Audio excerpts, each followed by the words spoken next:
Hey guys, today we're going to read Aesop Stories for Little Children by Usborne Publishing. The Fox and the Crow. It was a warm summer's day and Fox was feeling hungry. The bees have honey, he sighed. Rabbit has a carrot. What is there for me? Then he smelled something delicious. He looked up, licking his lips. High in the treetop sat Crow, with a big chunk of crumbly yellow cheese in her beak. Fox closed his eyes and sniffed hungrily, but the cheese was far out of reach. What can I do? He gave a crafty smile. Fox cleared his throat loudly. Oh, beautiful Crow, he began. Crow looked down, startled. No one had ever called her beautiful before. What sleek, shining feathers you have. What a fine midnight black they are. Crow's beak was too full to reply, but she fluttered her wings proudly. Crow listened happily as Fox went on. Is your singing voice as beautiful as your feathers? He sighed. I wish you would sing to me. Crow hopped shyly from foot to foot. Please sing, begged Fox. Crow couldn't resist. She stretched her beak wide and screeched. Down tumbled the cheese. Snap, straight into Fox's waiting jaws. Crow flapped furiously. Hey, she snapped, that is my cheese. Fox gulped it down and gave a broad, cheesy grin. Not anymore, he laughed. Fox patted away, chuckling. Crow was cross, but she had learned her lesson. Don't be fooled by flattery. The Hare and the Tortoise. Hairy Hare loved to run. He loved to feel the wind on his ears. He loved zooming past other animals. And he loved telling everyone how absolutely amazingly fast he was. One day, Harry was boasting to Tom Tortoise. I could beat anyone in a race, he bragged. Really, said Tom, getting to his feet. Well, why don't you race me? Harry exploded with laughter. You, he snorted. Tommy Slow Coach? Tom nodded. Why not? He insisted. Are you worried about losing? Of course not, giggled Harry. It'll be a laugh. On the day of the race, Harry got up before dawn. He couldn't wait to start racing, so he went for a run by himself.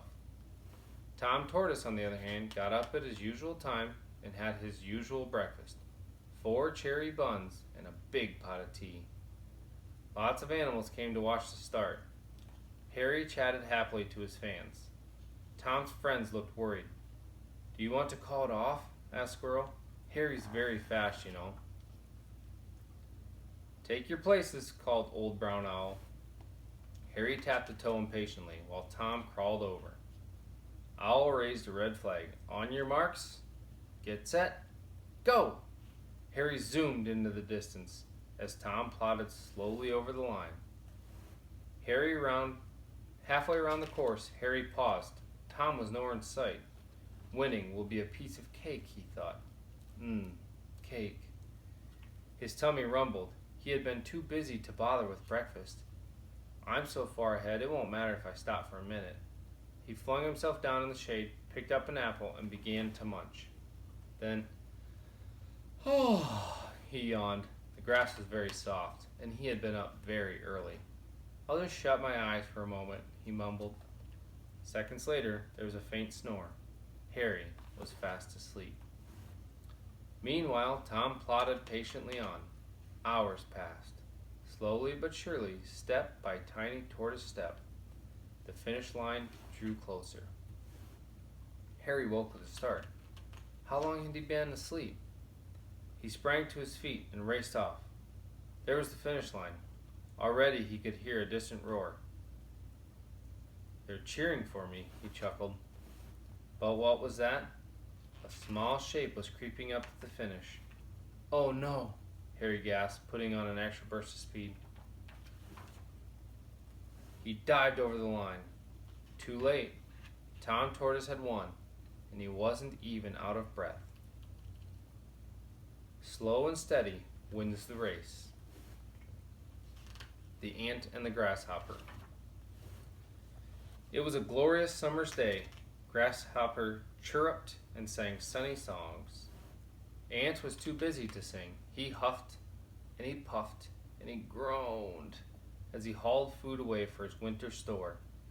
Grasshopper smiled and lay back on a leaf, drowsy and dozing in the sun. After a while, he called out to Ant, "You're working too hard."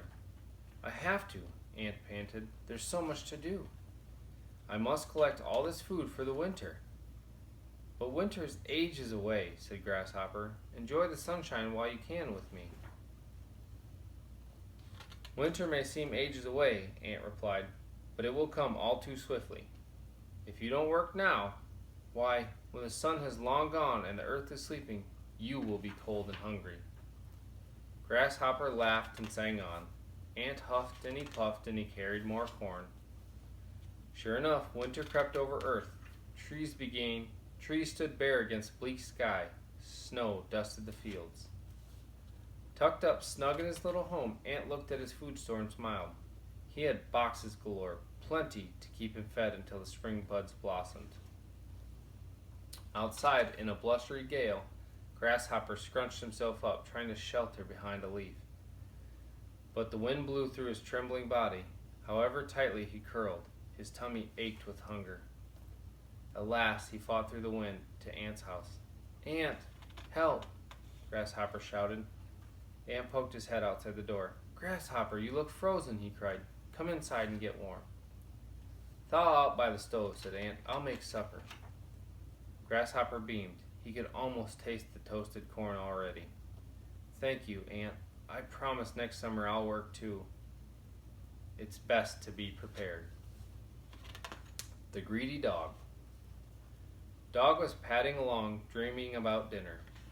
He had already polished off a slice of steak, half a ham, and a whole string of sausages. What can I eat next? He wondered. Eventually he came to a town. It was market day, and something smelled delicious. Dog sniffed happily and trotted closer. "Ooh, look at that big, juicy bone," he drooled, his tongue hanging out in delight. "I've got to have it." The butcher was busy selling sausages. No one noticed the greedy dog. Slowly, silently, he crept closer and closer. His teeth closed around the bone, and he sprinted away before anyone could stop him. Soon the town was far behind. Dog wagged his tail with satisfaction. "Now I have my bone to eat," he thought. "I just need something to drink." His path ran past a rippling river. The water looked so good, thought Dog. Dog padded over to the water's edge. He peered down and saw another dog gazing back at him. What was more, the other dog had a bone too. "His bone is bigger than mine," thought Dog crossly. "It's not fair. His bone looks so big and juicy. I've got to have it. How can I make him drop it?" Dog bared his sharp, white teeth and let out a fierce growl. "Rrrr." The dog in the water growled back just as fiercely. Dog wasn't going to give up. He raised his hackles and bared furiously. Uh-oh. His big, beautiful bone dropped out of his mouth and fell, sploosh, into the river. Ripples spread across the surface. The other dog had vanished. And so did Dog's bone. "No," whined Dog. He reached for it, but the water was too deep. His bone had sunk without a trace. Too late, Dog realized there was no dog in the water, and there was no other bone. He had been jealous of his own reflection. Be happy with what you have. The Lion and the Mouse. One long, hot afternoon, Lion was snoozing in the shade. When pitter-patter, swish, swish, the little tail brushed the tip of his nose. "Ah-choo!" sneezed Lion. He awoke with a start. "How dare you disturb me?" Lion snarled at a terrified mouse. "I'm so sorry," stammered the mouse. "I didn't mean to. I didn't realize." "Do you know what I do to those who wake me?" Lion roared. "I eat them up." "Please don't eat me," begged the mouse. "Spare my life today, and maybe, one day, I'll save yours." "You," scoffed the lion. "What could you ever do to help me? Run along, little mouse. I'm laughing too much to eat you." And the mouse ran as fast as she could. The very next day, a lion walked straight into a hunter's trap. "Help!" he roared, and he struggled. But the more he struggled, the tighter the trap became. "I'm stuck," he realized. "I'll never get out." The little mouse heard his cries. She rushed to his side. "Don't worry," she squeaked. "I've come to save you." "What can you do?" groaned the lion. "You're much too small to help me." The mouse ignored him and set to work. She nibbled and gnawed at the gnarly old ropes. She nibbled all day and all night. At last, as the sun rose in the sky, Lion was free once more. "You saved me," said Lion, holding her gently in his paw. "I was wrong to laugh at you, little mouse. I see size doesn't matter after all. Little friends can be great friends." The Fox and the Stork. Fox and Stork were the best of friends. Well, most of the time. Fox loved playing tricks, whether his friends enjoyed them or not. One day, Fox dreamed up a brand new trick, a trick that he could play over dinner. He wrote out a fancy invitation and presented it to Stork. All afternoon, Fox simmered and stirred. Delicious smells wafted through the woods. When Stork arrived, Fox ladled spoonfuls of steaming soup into dishes. Wide, flat dishes. Stork watched hungrily. Poor Stork. She poked and she pecked, but she couldn't fit her beak into the dish. However hard she tried, she couldn't swallow a drop. Fox smirked and slurped the soup. He finished every last drop. "Not hungry. I'll eat yours." Stork scowled. "It's time to teach Fox a lesson," she thought. The next day, Stork invited Fox to dinner. Once again, the smell of simmering soup filled the air. Fox licked his lips as he walked through the woods. Fox watched eagerly while Stork labeled the steaming soup into jars. Tall, thin jars. Poor Fox. He squashed and he squeezed, but he couldn't fit his nose into the jar. However hard he tried, he could not swallow a drop. Stork smiled and sipped her soup. Fox folded his arms in a huff. "That was a rotten trick," he growled. "You tricked me first," Stork pointed out quietly. "Let's be friends again." Fox and Stork parted best friends once more. "I'm sorry," called Fox. "I won't play any more tricks. Until next time. Treat others as you would like them to treat you." The Tortoise and the Eagle. It was a perfect day in the orchard. The sun shone and the wind whispered softly in the trees, but Tortoise wasn't happy. "Oh, it's just terrible being a tortoise." His friends were puzzled. "Why are you so glum?" they asked. "You have a lovely log to sit on, yummy apples to eat, and a very shiny shell." The Tortoise just mumbled and grumbled. "Oh, it's terrible being me." All day long he watched an eagle in the sky. She swooped down low and soared up high. Her golden feathers simmered in the sun. Tortoise watched and wondered, "I wish I could fly like that." So he decided to try. He closed his eyes, gritted his teeth, flapped his arms, and hopped. But he couldn't get into the sky. "I know," said Tortoise. "I need to start up high."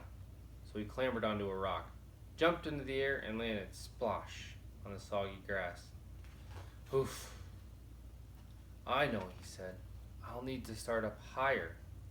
So he climbed a tree and flung himself off and landed splat in a muddy puddle. Ugh. He called to the eagle up above. "Eagle, eagle, flying so high, won't you take me into the sky?" The golden bird swooped down from the clouds. "Little Tortoise," she squawked, "why do you wish to fly?" Tortoise puffed up his chest and answered proudly, "So I can be just like you." "I'll give you my log to rest on," said Tortoise, "and you can have my juicy apples to eat." "Very well," said the eagle. "I will take you into the sky." The eagle grasped Tortoise in her claws. She flapped her enormous wings. Up and up they rose, up through the clouds, into the bright blue sky. The wind tickled Tortoise's face. "I'm flying," he laughed. They rose higher and higher. Below them, the trees looked tiny. The tortoise gazed at the ground. It was a very long way down. His head felt dizzy, his tummy felt wobbly, and then he started to cry. Eagle, Eagle, take me down. I don't like it up in the sky. The eagle carried Tortoise back to the ground. Little Tortoise, she said, you have no feathers, you have no wings. You are not made for flying. Keep your apples and your log. Be a tortoise and be happy. Tortoise watched the eagle soar up and away. He munched his apples as he sat on his log, and he no longer wanted to fly. It's terrific being a tortoise. Be happy with who you are. The sun and the wind. It was a fine summer's day. The sun beamed down. He was pleased to see everyone being themselves. Look at me, he said, shining. Huh? Huffed the wind grumpily. Listen to me. He blew a small, sudden squall, whipping up the waves, snatching sun hats and upending umbrellas. Stop, said the sun. Those people want to be warm. He shone so brightly, ice creams began to drip. Oops, he laughed. I'm too strong. But I'm stronger, boasted the wind, blowing dark storm clouds across the sky. He needs to be taught a lesson, the sun thought. You, stronger than me, repeated the sun. Prove it. See that man? I bet you can't take off his coat. I bet I can, roared the wind. Puffing out his cheeks, he blew a great gust. The birds turned somersaults in the air, and the man nearly fell over backwards. That won't work, laughed the sun. Look, he's cold. He's buttoning his coat. The wind blew harder still. The man put up his hood and pulled his coat tighter. The wind blew his hardest, and the man hurried into a shelter. I give up, groaned the wind, exhausted. My turn, said the sun. The wind was still. The man looked out. The sun shone down gently, and the birds started singing again. The man pulled back his hood. He's warm now. The sun shone with all his might. The man smiled and unbuttoned his coat. When he reached the beach, he took it off altogether. I win, laughed the sun. The wind blew away in a huff, leaving the man to bask in a glorious golden sunshine. Gentleness is better than force. The town mouse and the country mouse. In among the waving grasses lay a brown country mouse, fast asleep. His name was Pippin. He dreamed of crunchy seeds and juicy red strawberries. Every evening, Pippin pattered home to his little house in the leafy hedge, until one cold winter's day there was a rat-a-tat-tat at his door. Pippin, cried a voice. It was Toby Town Mouse, come to stay. Oh, my whisker, cried Pippin. He rushed to his pantry for his best nuts and berries. Is this all you have? Asked Toby Town Mouse. In town, we eat like kings. I think you'd better come and stay with me. The mice scampered to the station early the next morning. The train trundled in with a snort and a shriek. It's huge, gasped Pippin. It's like a great big red beast. They wriggled inside a man's green bag and were lifted aboard. Then, chugga-chugga, chugga-chugga, choo-choo, they were off. Pippin gazed out of the window at trees waving their branches. Soon there were no trees at all, just tall buildings that touched the sky. At last, cried Toby, sniffing the air. We're here. They ran out of the station onto a busy street. Help! Squeaked Pippin, dodging in and out of stamping feet. This is it, said Toby, proudly pointing his paw. My house. They crept through a crack under the blue front door.